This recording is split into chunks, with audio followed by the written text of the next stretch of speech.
Bueno, pues cifras del gobierno federal señalan que a febrero del 2022 en México se reportaron 312,000 fallecimientos por COVID-19. Sin embargo, el reporte de exceso de mortalidad de la misma fecha indica que el número asciende a casi 700,000 decesos. Tenemos un libro aquí con nosotros que se llama Las vidas que no contaron. ¿Cuántos mexicanos murieron realmente en la pandemia? Es de la doctora Loriane Jiménez Faibi, autora de Un daño irreparable, donde hablaba pues de las acciones de este gobierno en el tema de la pandemia que nos llevaron pues a estas cifras. Doctora, ¿qué tal? Qué gusto saludarla esta mañana. Muy buenos días.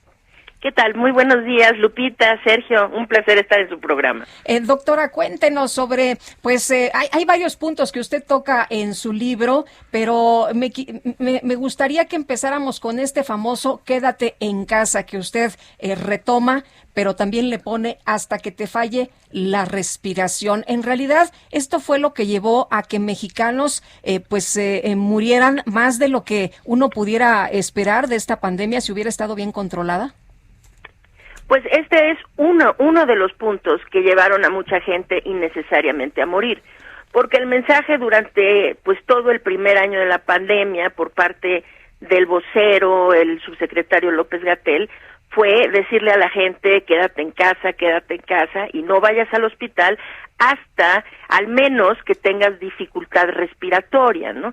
Pero sabíamos desde entonces que COVID-19 era una enfermedad que podía tratarse con bastante éxito siempre y cuando los tratamientos se dieran de forma temprana.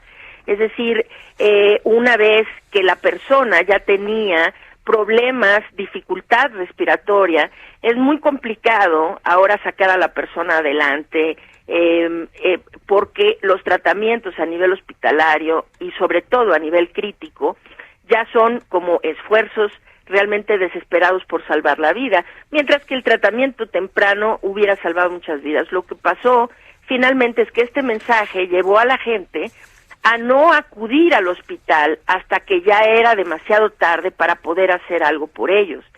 Entonces, esto se puede, es fácil evidenciar esto con datos. Si vemos que en México el tiempo promedio de hospitalización durante el primer año y medio de la pandemia son tiempos muy cortos, de ahí que las camas, pues había disponibilidad de camas porque la gente llegaba pronto al hospital a morirse, es decir, llegaba al hospital a morirse muy pronto porque llegaba ya con la enfermedad demasiado avanzada.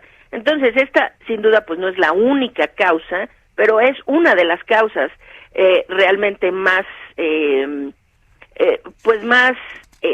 lamentables, más imperdonables, de por qué muchas vidas se perdieron durante la pandemia aquí en México.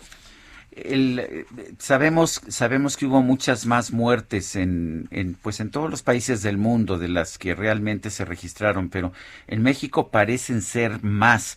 ¿A qué se debió que fueran más las muertes excedentes de las muertes que se registraron como producto del COVID?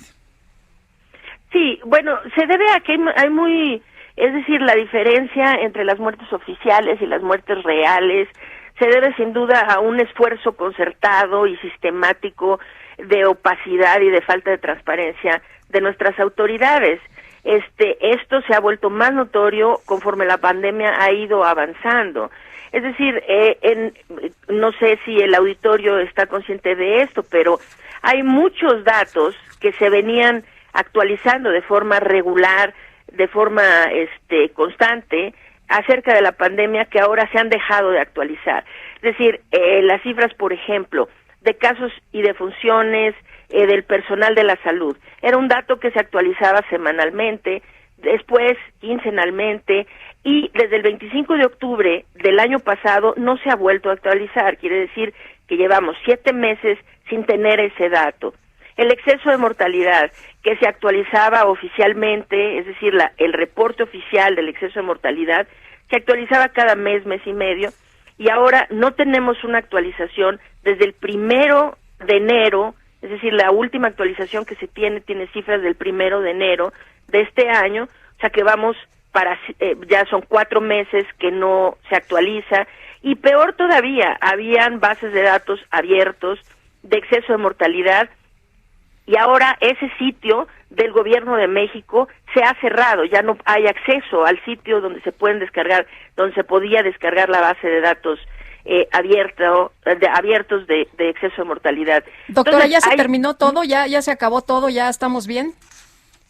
No, de ninguna manera, la pandemia sigue activa, y de hecho en algunas partes del mundo con repuntes.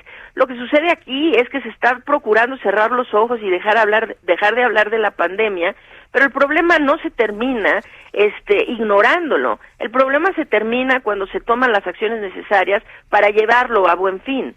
Y en este momento lo que el gobierno de México hizo fue declarar arbitrariamente el fin de la pandemia, cuando esto no es así, y pone vidas en riesgo porque no le está dando a la población la información indispensable para saber cuál es la situación real de la pandemia en nuestro país.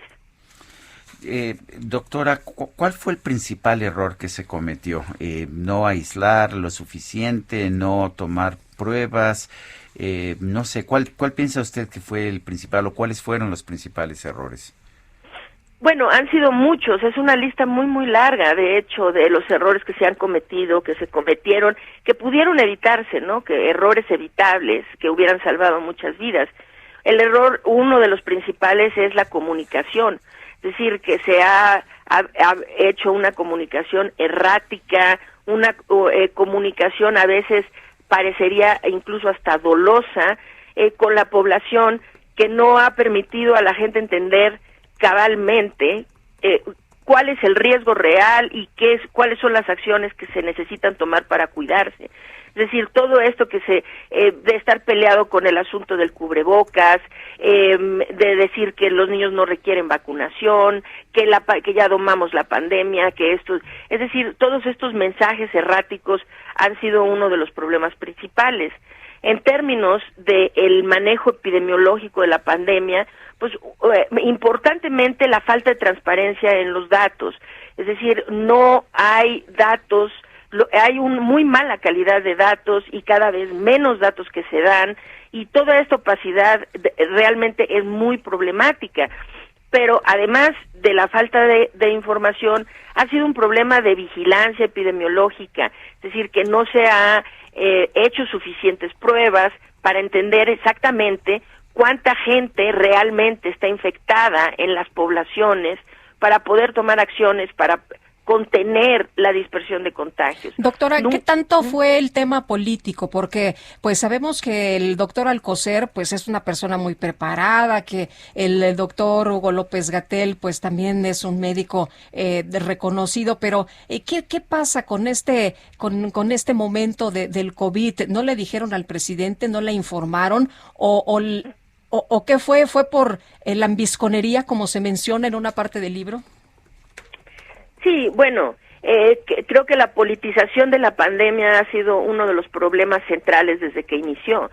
Es decir, no puede ser posible, ningún médico puede razonablemente hablar en contra del uso del cubrebocas para una enfermedad que se transmite por la vía aérea, ¿no? Para prevenir una enfermedad que se transmite por vía aérea.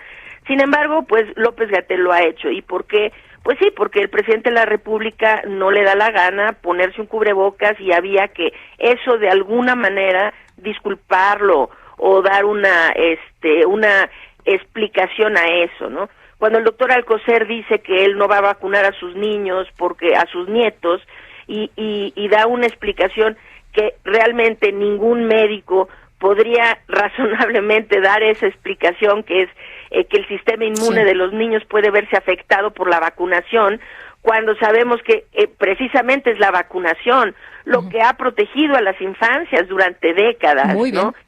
Pues sí, esto es sin duda consecuencia de una actitud de politización del tema. Sí. Muy bien, pues doctora, le apreciamos como siempre que pueda platicar con nosotros y gracias por invitarnos a leer su libro.